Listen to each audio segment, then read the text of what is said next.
개그계 핫 아이콘 김용명, MBN 골드 회원수 1위, 증권계 투자 아이콘 김영민. 닮은 꼴 두 사람이 드디어 만납니다. 과연 얼마나 닮았을까요? 매일경제TV와 함께한 생생한 주식쇼 생쇼 10주년 맞이 특집 생방송 7월 1일 금요일 낮 12시에 확인하세요. 네, 6월 28일 화요일 김영민 매니저님과 함께하는 영민아 투자 한번 힘차게 시작해보겠습니다. 매니저님 안녕하세요. 네, 반갑습니다. 네, 그동안 분위기가 좋았었는데 우리 국내 증시 오늘은 잠깐 쉬어가고 있습니다. 네.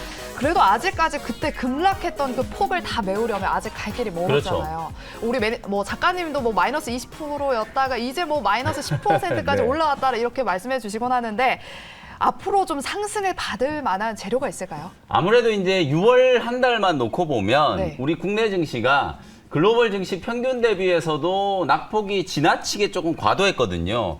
지난주, 지지난주에는 특히 우리 뭐 국내 수급 이슈, 뭐 반대 매매 이슈라든지 이런 것들이 좀 부각이 좀 되면서 유독 우리 시장이 조금 많이 빠진 부분이 있기 때문에 당연히 상승 여력은 충분히 더 남아있다라고 보여지는데 상승을 위한 이제 뭔가 새로운 좀 모멘텀이 뭐가 될 수 있을 것인가. 일단 오늘 미국 증시도 조금 쉬어가는 분위기였거든요. 네. 미국 나스닥 지수를 기준으로 봤을 때 저점 대비 한 10% 이상 지금 반등이 한번 들어왔었기 때문에 조금 이제 숨고르기 조정이 나타나고 있고 우리 국내 증시도 코스닥 시장이 지난 금요일 날 5% 급등했고 어제도 장중에 3%가 넘게 이제 상승을 하는 그런 모습이었잖아요. 오늘은 조금 이제 쉬어가는 모습들이 좀 연출이 되면서 개인들이 이제 바닥에서 주식을 막 집어던졌다가 지난주 금요일날 개인 투자자분들이 5천억이나 투매를 했단 말이에요. 오늘은 이제 시장 조정을 이용해서 다시 투매했던 걸 이제 바구니를 조금 담아내고 있는 그런 모습이고 반대로 외국인들이 오늘 꽤나 강하게 코스닥 시장에서 이제 매도를 좀 하고 있죠. 네. 다만 이제 수급적인 악재는 저는 이제 클라이막스는 지났다라고 봐요. 원달러 환율이 이제 1,300원을 한번 뚫어가지고 위기설이 이제 고조가 됐다가 환율이 이제 좀 조정받고 있는 상황이잖아요. 결국은 단기적인 시장 상승의 모멘텀이라고 할 수 있는 건 수급 여건의 개선인데 그건 이제 환율과 결국은 연동되어 있는 그런 모양새라고 생각하시면 되거든요. 원달러 환율이 이제 떨어질 가능성이 높다라는 건 반대로 이제 달러 인덱스가 더 솟구치진 않을 것 같다. 지금 많은 이제 투자은행들이 달러는 이제 단기 고점이 만들어졌다라는 얘기를 많이 하고 있거든요. 왜냐하면 추가적인 상승 모멘텀이 이제 부족하다. 이미 우리가 이제 금리 인상에 대한 시나리오를 지금 다 알고 있는 상황이기 때문에 앞으로 오히려 미국 경제가 둔화될 것 같다라는 리스크가 지금 부각되고 있는 상황이잖아요. 그러면 이제 달러가 계속해서 강세를 나타낼 이유가 없기 때문에 오히려 이제 달러 인덱스 하락, 원달러 환율이 떨어지면 외국인들의 매도 강도가 좀 약해지면서 우리 증시는 수급적으로 오히려 이제 지수가 반등을 할 수 있는 가능성이 좀 높아졌다라는 거죠. 제가 방금 전에도 이제 시황 얘기 말씀드리면서 우리 시장이 내부적인 수급 이슈 때문에 다른 글로벌 증시 평균 대비해서 많이 빠졌다라고 말씀드렸기 때문에 뭐 정반대로 수급 이슈가 좋아지면 우리 시장도 평균적인 수준까지 당연히 키 맞추게 될 수밖에 없겠죠. 오늘은 조금 쉬어가는 그런 모습이지만 6월 말에 이제 또 소위 말해서 이제 윈도우 드레싱 효과도 있을 수 있고 외국인들이 바구니를 많이 비워놨기 때문에 6월 말을 기준으로 이제 다시 한번 조금 담아내는 모습 그리고 기관 투자자들도 투신과 연기금이 줄기차게 6월 한 달 내내 매도를 좀 해왔기 때문에 아마 6월 말이 끝나기 전에는 어느 정도 다시 한번 바구니를 채워놓는 모습 그래야 또 하반기를 이제 준비할 거 아니에요. 이제 하반기가 되면 긴축에 대한 리스크라든지 경기 둔화에 대한 리스크를 이제 얼마나 좀 완화시킬 수 있을지가 이제 관건이기 때문에 아마 수급적인 측면만 좀 포커스를 맞추고 좀 본다면 이제 최악의 구간은 좀 지난 게 아닌가. 그래서 연말에 이제 이번 주가 지나기 전에 기관 외국인들이 어떤 포지션 변화를 좀 주목을 해보시면서 종목 대응을 하실 때는 뭐 당연히 낙폭과대 종목을 좀 보셔야 되는데 그 중에서도 최근에 이제 계속 또 부각되고 있는 에너지 관련된 이슈 오늘도 뭐 원전이라든지 신재생 에너지 특히 태양광 관련된 종목들이 상당히 좀 강하잖아요. 에너지 관련된 종목들 그리고 이제 낙폭과대 IT 업종 그다음에 제약바이오 업종 5G 통신 장비 업종 이런 종목들을 계속해서 주목을 해보시면 좋을 것 같습니다. 네, 앞으로 연기금이 목표 수익률을 달성하려면 윈도우 드레싱 단기적으로 좀 유입할 가능성이 있기 때문에 앞으로 좀 기대해 보도록 하겠습니다. 네. 그럼 지금부터는 우리 영민 매니저께서 편입했던 종목들 한번 리뷰해 보도록 하겠습니다. 먼저 어제 편입했던 우진부터 한번 리뷰해 보도록 하겠습니다. 어제 추격 매수한다고 하셔서 제가 그렇죠. 사실 깜짝 놀라서 원래 네. 영민 매니저님이 추격 매수하시는 스타일이 아닌데 네. 어제 이렇게 우진을 편입하시면서 하루 만에 18% 수익이 네. 났어요. 18% 이제 꽤 괜찮은 수익이잖아요. 네. 이게 어저께도 이제 설명드렸다시피 사실 이제 윤석열 대통령이 이제 첫 번째 이제 국제 무대에 이제 외교 무대에 이제 데뷔를 하는 거나 마찬가지잖아요. 네. 그 중에서도 또 중요한 게 이제 지금 에너지 정책, 특히 이제 G7이 모여가지고 결국은 러시아 원유 어떻게 대체할 거냐, 천연가스 어떻게 대체할 거냐, 뭐 거기에 대해서 지금 고심을 하고 있는 상황이기 때문에 아마 원전과 관련된 이슈도 좀 부각이 좀 되지 않겠나, 그런 모습, 그런 이제 예상. 을 한번 해봤었던 거고, 또 하나는 어쨌든 정책적인 모멘텀이 부각될 수 있는 상황인데 주가는 이제 많이들 좀 빠져 있는 상태였거든요. 어저께 강하게 이제 한번 올라서고 난 이후에 장 막판까지 우지는 정말 강했거든요. 맞아요. 그리고 오늘 초반에 이제 딱 갭상승 출발해가지고 장 초반에 이미 제가 말씀드렸던 14,000원 목표가를 훌쩍 뛰어넘었기 때문에 아마 어저께 방송을 보시고 이제 공략하셨던 분들은 오늘 14,000원 위에서 뭐 작게는 한 12, 13%, 많게는 15% 이상 충분히 수익을 좀 챙길 수 있는 기회였다. 우진뿐만 아니라 어제부터 이제 강하게 움직이고 있는 종목이 한전기술이라는 종목이 또 바닥에서 이제 꿈틀대고 있고, 좀 가벼운 종목 중에서는 BHI 같은 종목이 오늘 장중에 지금 20%가 넘는 급등세가 좀 나타났거든요. BHI는 6,500원대 이 박스권 상단을 이제 뚫어내면서 오늘 상당히 좀 강하게 오버슈팅이 한번 좀 들어왔고, 아직까지 이제 한전기술과 우진은 상단을 뚫기 전이거든요. 다만 이제 생각보다 사실 윤석열 대통령이 만약에 원전 세일즈를 하러 나갔다 그러면 한두 종목 막 상한가 가고 이랬어야 되는데 생각보다 조금 약하다라는 생각이 좀 드는 건, 아무래도 이 원전 이슈가 이미 뭐 대선 전부터 맞아요. 줄기차게 좀 우리 시장에 좀 자리를 잡았었던 테마기 때문에 약간 이제 신선함 측면에서는 조금 떨어지지 않나. 그래서 오히려 의외로 오늘 OCI 같은 종목들을 보면 정말 좀 강하게 박스권 상단을 좀 뚫어내고 있는 모습이고, 중소형주 중에서는 SDN 같은 이런 종목들이 태양광 관련된 수혜주거든요. 이런 애들이 좀 강하게 움직이고 있기 때문에 후속주로 태양광 관련된 종목들, 뭐 OCI, SDN 이런 종목들 좀 보시고, 오늘 제가 또 원샷 원킬 종목으로 준비해온 종목도 바로 이제 에너지 또 관련되어 있는 종목 후속주, 우진의 후속주를 하나 준비를 해왔으니까 잠시 후에 또 공개를 해드리도록 하겠습니다. 네, 잠시 후에 우진 후속주 공개하도록 하겠고요. 다음 종목 리뷰해볼 종목은요, 상신 EDP입니다. 저희가 6월 20일에 편입을 했었는데 네. 최근에 많이 빠졌다가 지금 기술적 반등이 들어오고 있더라고요. 맞습니다. 앞으로 좀 저가 매수 기대해봐도 될까요? 근데 6월 20일 날 편입한 종목 치고 지금 수익권에 있다는 것 자체가 그러니까요. 정말 네. 강하다는 거예요. 이게 지금 수익이 많이 나고 있는 건 아닌데 한 5% 정도 수익인데, 사실 6월 20일 전후로 시장이 어땠는지 여러분들 다들 아시잖아요. 맞아요. 시장 자체가 거의 뭐 단기간에 거의 10%, 15% 급락을 해버린 상황이었기 때문에 그때 주가가 많이 급락한 종목들이 많았거든요. 근데 이제 상신 EDP는 지금 보시는 것처럼 한 이틀 정도 딱 누르는 그런 모습들이 나왔다가 장대 양봉 만들면서 매물 저항을 바로 뚫어내고 어제 오늘 이틀 동안에 아주 견조하게 지금 움직이고 있는 모습이에요. 결국 오늘 뭐 2차전지 소재 종목들은 좀 쉬고 있지만 상신 EDP 같은 이런 종목들, 그 다음에 이제 V1텍이라든지 대표적으로 또 코인 테크 같은 이런 종목들, 2차전지 장비와 관련된 종목들이거든요. 주가가 이제 많이 빠졌다가 설비 투자에 대한 이제 기대감을 받으면서 반등이 좀 들어오고 있는 모습이고, 상신 EDP는 제가 계속 강조해드렸던 것처럼 삼성 SDI와 관련된 직접적인 수혜주잖아요. 삼성 SDI가 지금 2분기 때 다른 어떤 배터리 셀 기업들보다도 수익성이 되게 좀 좋을 거다. 가장 좀 저평가되어 있는 배터리 셀 기업이다. 이런 평가들이 지금 나오고 있는 상황이기 때문에 같이 엮어가지고 대형주는 삼성 SDI, 중소형주는 상신 EDP 이렇게 이제 묶어서 여러분들이 보시면 좋을 것 같거든요. 추세가 이제 올라서고 있기 때문에 뭐 목표가를 말씀드렸던 18,500원까지 계속해서 보유하는 전략 제시해드리도록 하겠습니다. 네, 상신 EDP는 추가적인 상승을 기대해보면서 목표가 18,500원까지 계속해서 홀딩해보는 전략으로 리뷰 도와주셨습니다.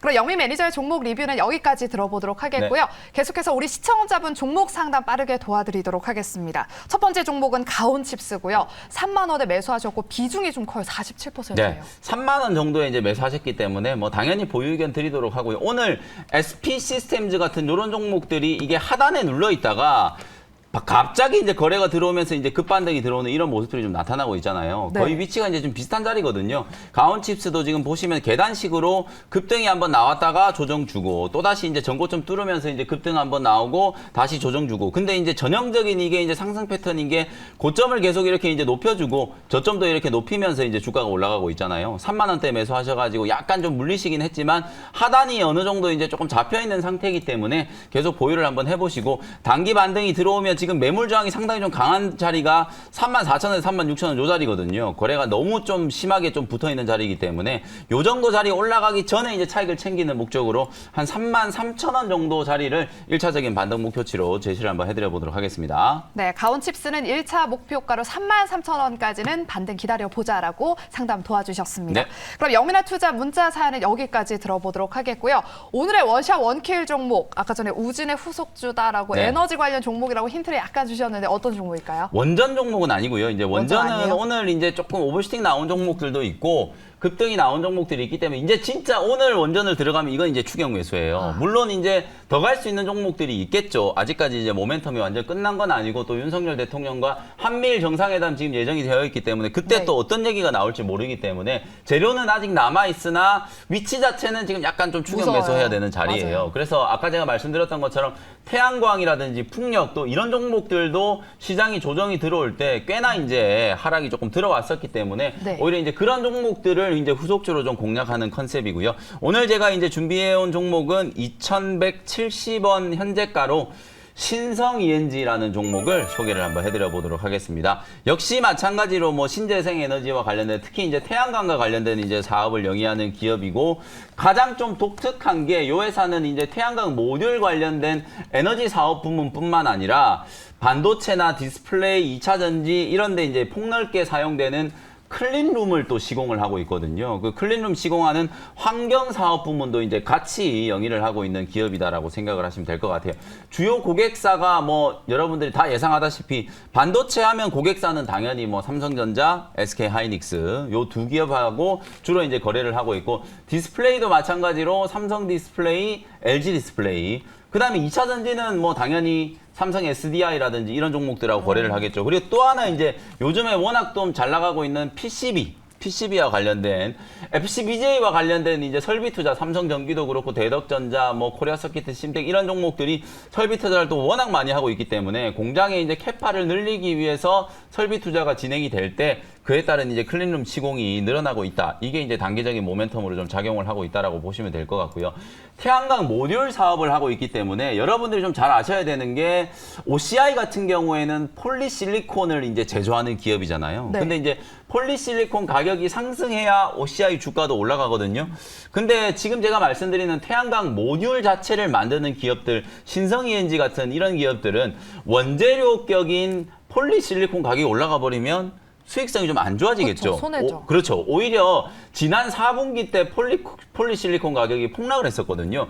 그때 이제 신성 ENG는 실적이 상당히 좋았고 폴리실리콘 가격이 막 1분기 때 이후부터 조금씩 이제 올라가기 시작하니까 약간 1분기 때는 실적이 좀 둔화됐어요.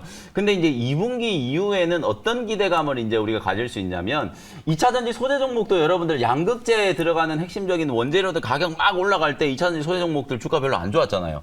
근데 어느 순간이 되니까 원재료가 너무 많이 올랐으니까 우리 이거 이대로는 공급 못 하겠다. 판가 올려달라 이래가지고 에코프로 BM이 먼저 25% 막 가격 인상을 시켜버렸잖아요.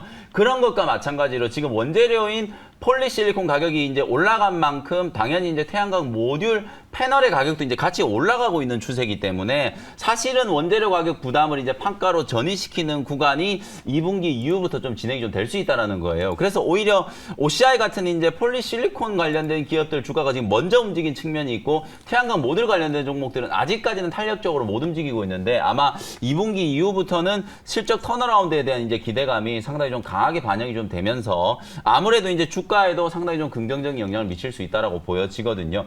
2차 전지 배터리 셀 기업들이 지금 역대급 설비 투자를 하고 있는 상황이잖아요. 제가 아까 말씀드렸던 것처럼 반도체라든지 디스플레이 뭐 이런 쪽에 들어가는 이제 클린룸을 시공을 하는데 2차 전지 쪽도 당연히 이제 제조 설비들이 많이 확장이 될 수밖에 없는 상황이라서 삼성 SDI가 최근에 이제 다른 3개 기업들보다 투자를 좀 늦게 시작했지만 요즘에는 가장 좀 공격적인 투자 얘기를 많이 하고 있잖아요. 북미 시장이라든지 유럽 시장에서 삼성 SDI가 이제 투자 금액을 계속해서 지금 확장을 하고 있는 그런 모습들이 나타나고 있기 때문에 주요 고객사들의 이제 전방 시장 투자가 확대가 되면서 반도체, 디스플레이, 그 다음에 2차 전지 그리고 아까 제가 말씀드렸던 PCB 쪽 아무래도 이제 반도체 쪽은 상반기 때 이제 웬만한큼 설비 투자가 진행이 되고 나면 하반기 때는 이제 크게 이제 설비 투자가 될 만한 게 별로 없어요. 그리고 PCB 쪽도 제가 봤을 때는 이제 하반기에 크게 이제 기대할 게 없는데 가장 좀 중요한 건 어찌 보면 이 2차 전지 배터리 셀 기업들의 이제 공격적인 설비 투자거든요. 아마 네.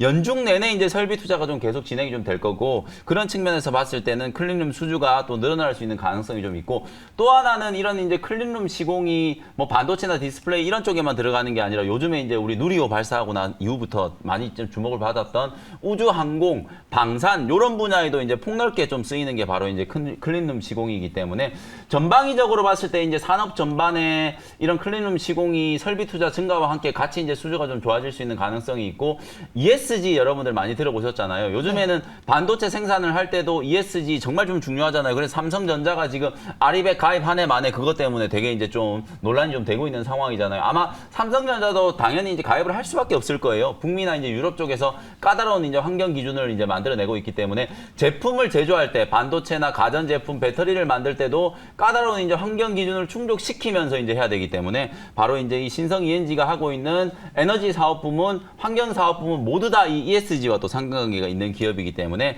꼭 에너지와 관련된 종목이 아니더라도 넓게 보면 이제 환경과 관련된 이슈 속에서도 주목을 한번 받아볼 수 있는 그런 기업이다라고 말씀드리고요. 현재가로 편입을 했고요. 1차 목표 가격은 전고점 근처 2,500원까지 1차 목표가 한번 설정해드리도록 하고요. 손절 가격은 1,900원 정도로 가격 전략 제시해드리도록 하겠습니다. 네, 오늘은 신재생 에너지와 클린룸 사업을 영위하고 있는 신성 ENG를 소개해 주셨습니다. 가격 전략도 꼭 참고해 보시고요. 네. 오늘 이 시간 짧아서 아쉬운 분들을 위해서 무료 방송이 또 있죠. 네, 이제 지수에 대해서는 너무 크게 신경 쓰지 마시고요. 어제 제가 이번 주 시장 전체적인 전략에 대한 부분들 좀 설명을 드렸고요. 오늘은 장 끝나고 오후 4시에 종목 대응 전략에 대해서 자세하게 좀 분석을 해드릴 테니까 뭐 에너지 관련된 종목들뿐만 아니라 지금 여러분들이 낙폭 과대 구간에서 저점 매수 해볼 수 있는 종목들 자세히 분석해드리도록 할 테니까 오후 4시 온라인 공개 방송 때 다시 뵙도록 하겠습니다. 네, 종목에 대한 더 자세한 이야기 듣고 싶으신 분들은 오후 4시 주목해 보시고요. 저희가 준비한 순서는 여기까지입니다. 저희는 내일 이 시간에 다시 찾아올게요. 여러분 고맙습니다.